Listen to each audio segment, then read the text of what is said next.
I am quite competitive. I run over my best man at a go-kart track, sort of thing, to ensure that I won.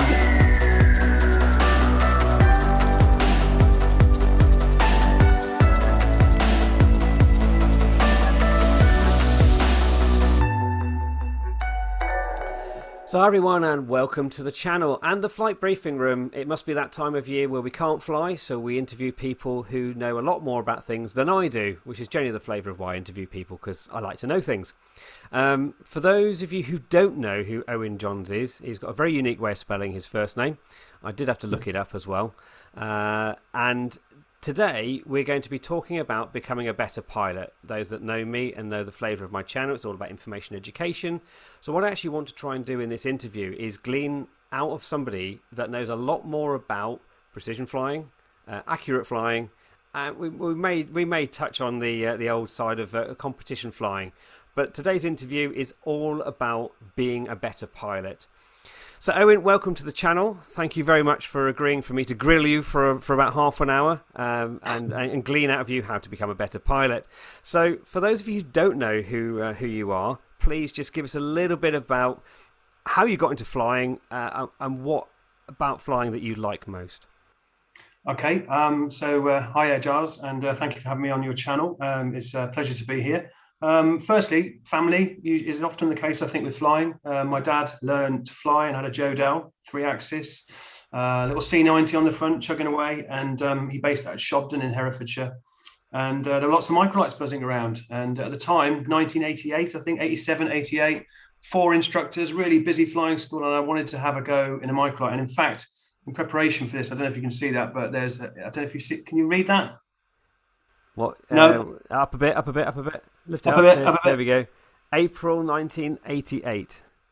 April Wow. 1988. Now, actually, my birthday is the 5th of April, and this was on the 3rd and 4th of April, 1988. So I was 14 years old, and I managed to blag a ride in a microlight in a Flash 2, Pegasus Flash 2, flown by Guy Banfield, who was one of the instructors. There were 4 instructors there. They used to sell main air Flash 2 alphas, week in, week out. And I sat in the back of this trike and flew all the way over to Weston Park from Shobden and had a good flight. And on the way back, we got on top of the clouds, and it just, sold it on me. And next 3 years, I used to sit out with my thumb all the time. I worked at the airfield. I washed aircraft. I fueled aircraft, and I did a lot of P2 hours.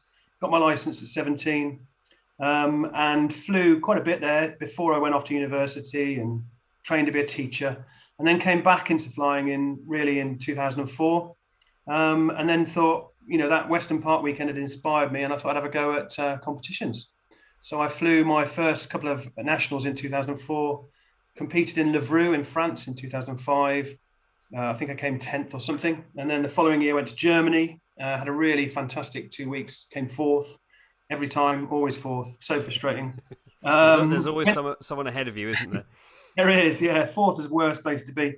Czech Republic in 2007, Sywell in 2010, organised by Paul Dewhurst. Again, came 4th, 100 points, gutted. And then 2016, flew in 2-seat at Popham, and this time not 4th, but 5th. So, so I've flown the nationals, flown the kind of international competitions, and I think that's about it. And from 1988 to 2016, and here we are in 2022. So, I suppose, from a flying perspective, I never had the time to go off and do long, big jollies, down to France and round the Med and stuff like that, like 1 or 2 people are up to Scotland. So it was always a weekend, and I had to kind of focus my flying a little bit. So, I think that's it. Well, clearly from 2004, there was a very, very steep path of inter-competition flying.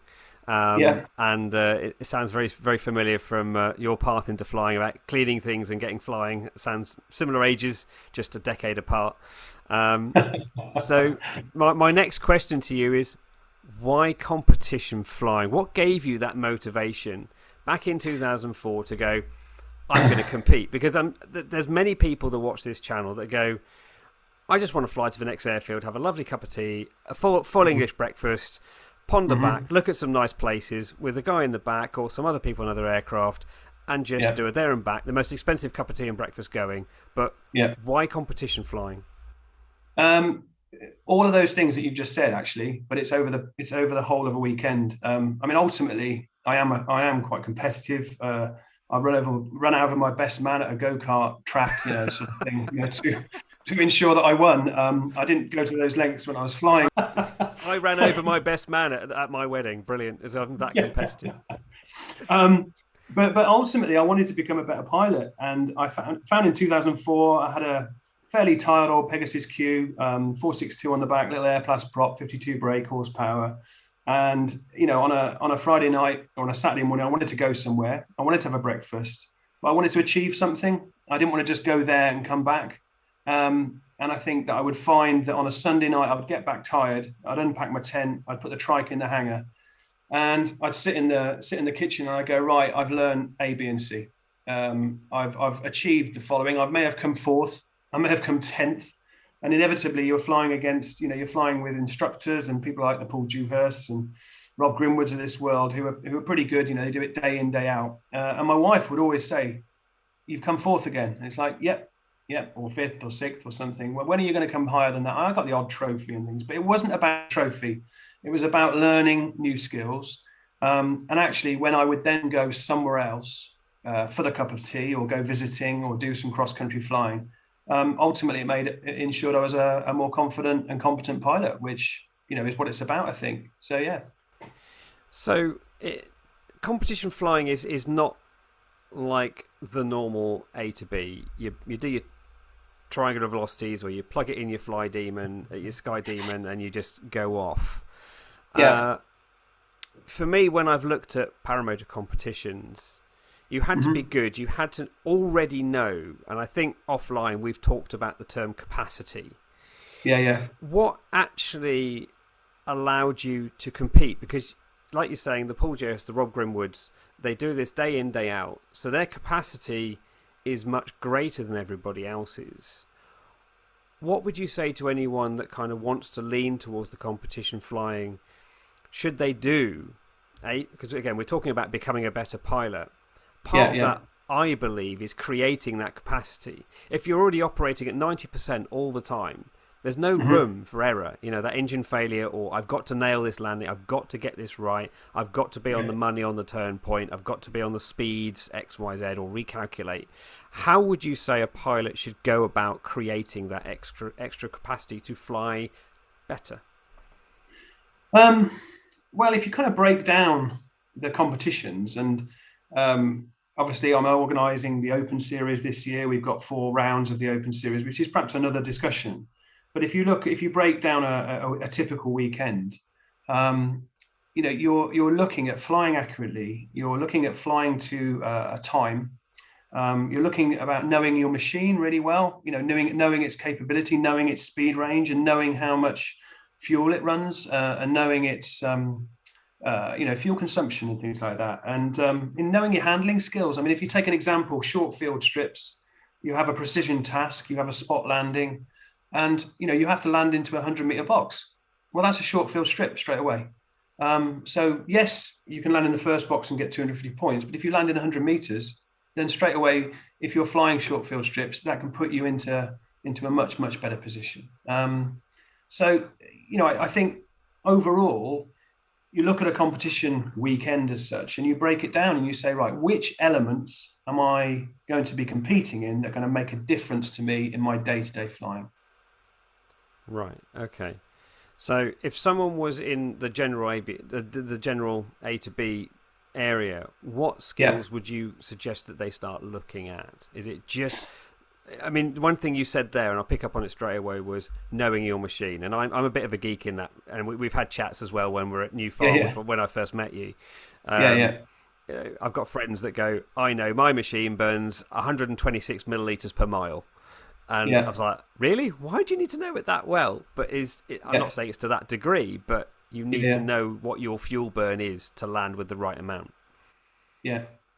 I mean, I think, knowing its limitations, if you know that it burns 9-10 litres an hour, and then therefore you don't have to fly around. I mean, I've got 1 or 2 people that I know, they fill up their machine, brim full before they depart. Well, to me, that's a bit inefficient. Flying around with 50, 65 litres or so when you're only going to go for an hour-long flight and come back. Why? Because actually you're going to increase the overall weight. You're going to take off in a longer distance, and you're going to stress the aircraft. Well, why? If you know you're going to fly for an hour and you know you're going to travel 65 nautical miles. I mean, you know that you can put X amount of litres in, and then you can come back and your reserve. I'm not suggesting you come back on thimblefuls, okay?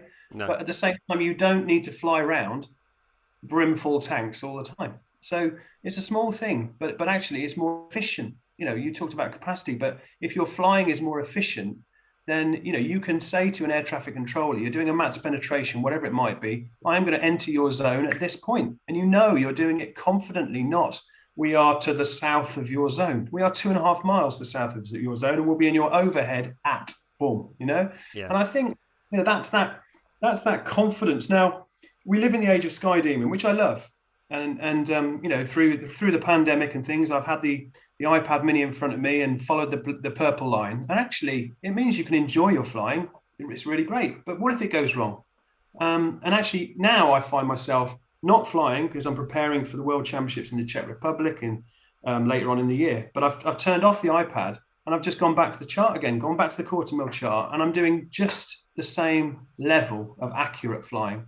And I flew to Over Farm. We're coming back. We call up Kidlington. We're going to transit their zone. We can tell them exactly where we're going to be, when we're going to be, the height and the speed. And it gives you the utmost confidence. And it just makes a difference. It makes your flying more enjoyable, I suppose. I can almost see a wry smile there when you go, I'm going to be in your overhead at this.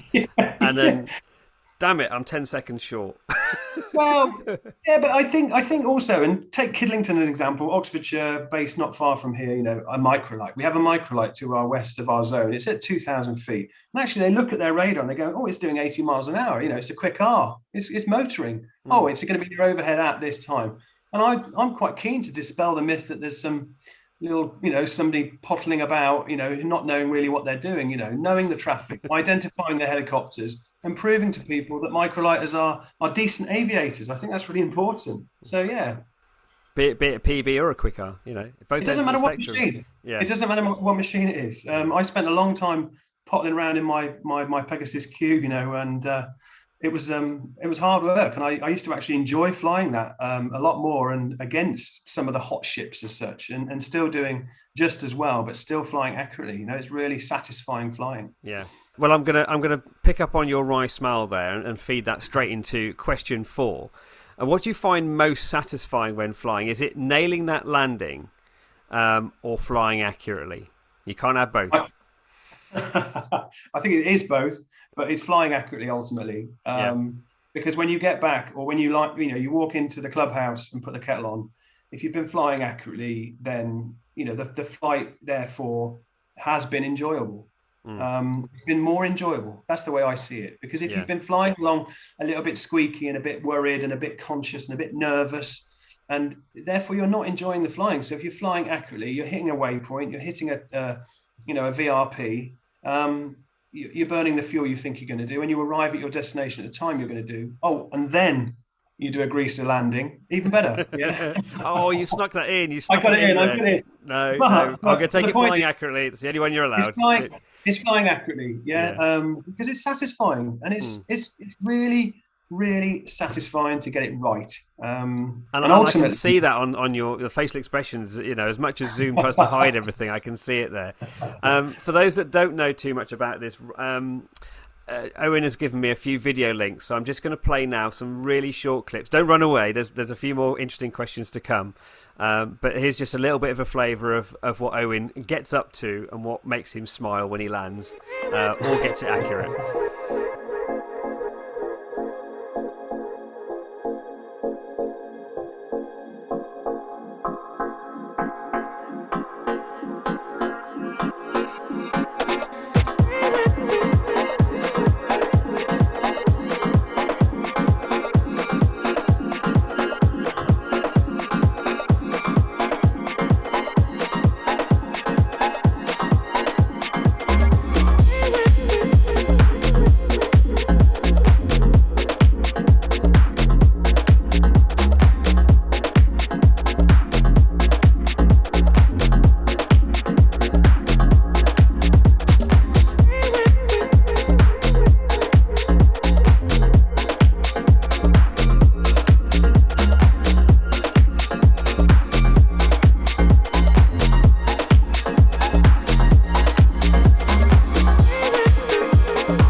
now, I've got a bit of a flavour of what makes Owen tick and smile.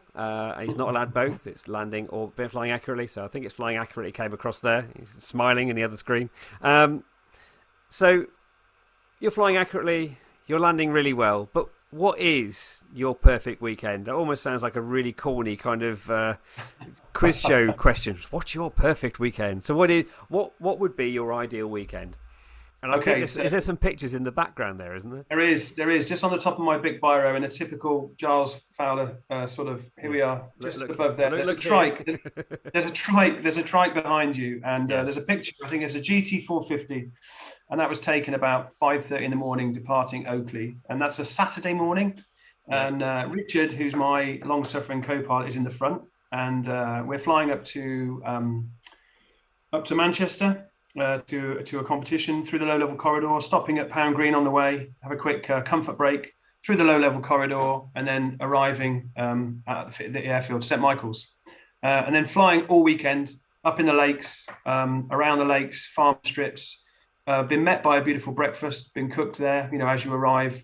And then you're flying all weekend, a few beers on the Saturday night, chimney, go to bed, tent, wake up, fly again on the Sunday, put your tent away, and then fly back. And actually, you arrive home fatigued, you arrive tired, you put 10 hours in your logbook, I think, that particular weekend, because it's 2.5 hours up there. Yeah. A good 4 or 5 hours of breathtaking scenery, flying that I would never normally have done over the top of Windermere, just phenomenal. And then fly back down on the Sunday. And then back to work on a Monday, exhausted, but mentally refreshed. Yeah. So I think, you've had that absolute cleanse, I suppose, of fantastic flying. Yes, you're flying in a competition as such, but you're putting an awful lot into it in and around that new area that you've not flown in before. I mean, I've flown around St Michael's a few times. That's almost a kind of annual trip up there. There isn't one this year, sadly, but it means that you just have a fabulous weekend. I think that, to me, that's why it's there. This is where I do a little bit of work and stuff like that. There's no S map, and there's a picture there of that flight, so it reminds me every time I look at it of that particular trip. Fabulous. It sounds like you don't like being in your comfort zone. There's people that will. I've known pilots who've got £30,000 aircraft, and all they'll do is fly in the evening for an hour and come back. They won't go anywhere. They won't stretch their legs and find somewhere new, somewhere I've never been to before. And that sounds like you're a flying adventurer to some extent. Yeah, but at the same time, I think, you kind of, one or two people might say, well, he doesn't like flying in his comfort zone. He likes to push the envelope or whatever. Far from it. I think some of the experience from flying in a disciplined way gives you that little bit more confidence, an engine off, switch off the engine above the airfield, etc. We were fortunate to fly from Oakley, loads of tarmac and stuff. And, you can do that.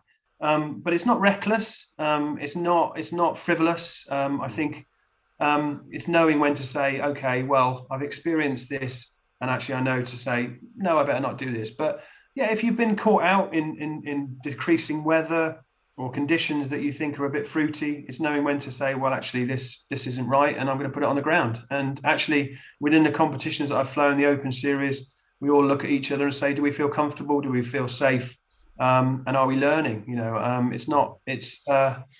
But it's not just flying in the evening, flying in the morning in fair weather conditions. I think it's actually saying to yourself, I feel comfortable and I can do this. Yeah.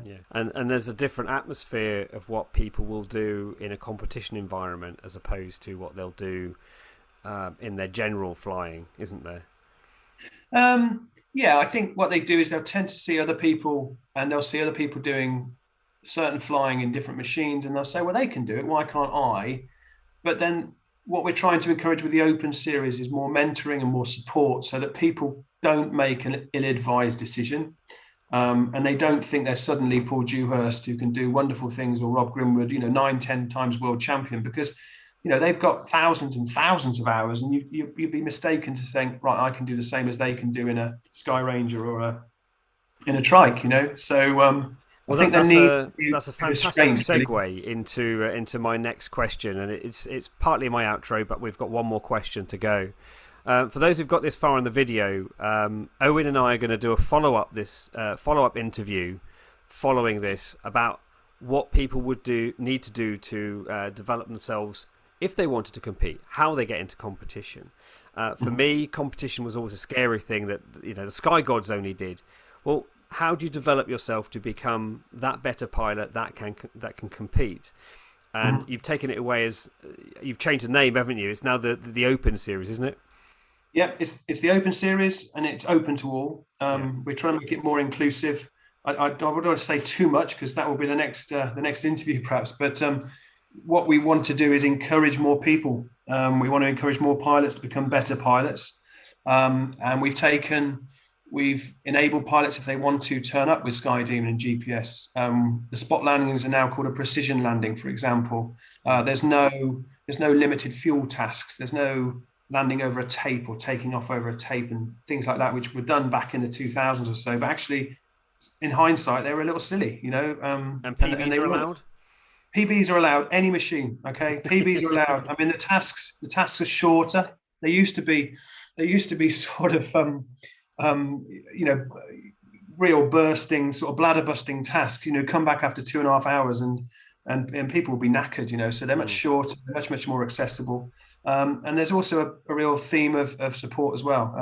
We've got a couple of online forums coming up shortly, and a good number of people who are signing up and are interested in them as well. So I think we've burst the bubble on a competition and made it much more inclusive. Well, for those that have got this far and have got a bit of an interest but want to know more, for that interview, I'm going to leave a post on my Instagram that if you want to ask any questions or leave them in the comments of this video, put them there on the specific question for Owen for the next interview, and we'll culminate them. We won't answer them. I'll put a little response saying thank you, and we'll pull those questions together. Owen will see them before the interview, and then we'll get some answers for you for that interview. Got any really good questions, though, or general questions for that? How do I get into the Open Series? What do I need to do? Is my machine capable? What would I need to practice? X, Y, Z. That's what we're going to ask in the second interview on the very specific competition side. But to sort of go into my last question here, Owen, that I really think I may be looking to have to start to brush up on my flying skills, get rid of the GPS and start getting the chart out again. I always carry a chart. Oh, yeah. I have become technology lazy, let's just say that, because I just want to fly around places.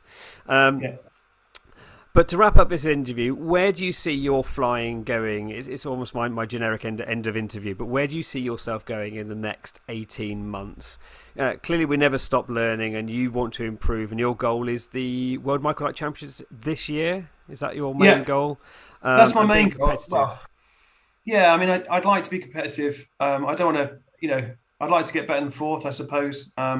I've been doing a bit of practicing. Colin Johnson, who's got a little dragon chaser, we've been setting tasks virtually and practicing through the winter and things like that. And I think I've got a little bit more time in my life, which enables me to do a bit more. But at the same time, my other goal is to have more pilots flying the Open Series, because I think with the Nationals, as was, they were becoming a bit exclusive and it was getting less and less. And I'd like to see more new pilots taking part, learning, and ultimately, I think my bigger goal is if there's the European Microlight Championships in 2023, pandemics and COVID permitting, we've got more people going there. That's what I'd like to achieve, because I think it's really satisfying to learn the flying skills, but it's also really quite satisfying to teach the skills to other people as well, and to see other people becoming better pilots. So there's two goals there. The World Championships would be great, but more people participating and taking part.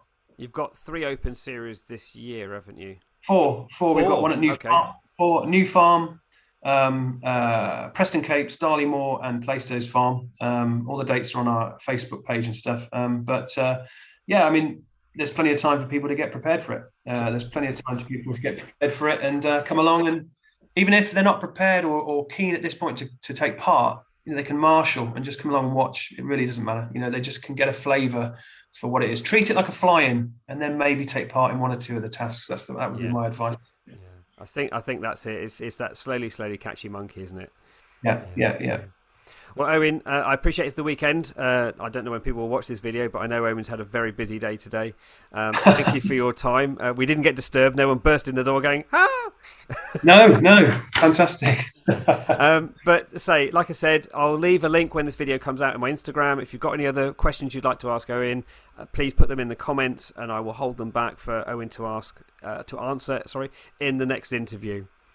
So hopefully that's been useful for everyone. I've certainly had a little bit more of a glimpse into what competition flying is all about. It's different from paramotoring, which I've done before. Let's say the microlighting side is very much a new area for me, be it sub 70. And it's really interesting that the Open Series is not exclusive to the big fast boys that can carry loads of litres of fuel and 2 people. It's also the lighter end as well. So we'll wrap this video up here. As I said, drop comments down if you want to ask questions. But until next time, everybody,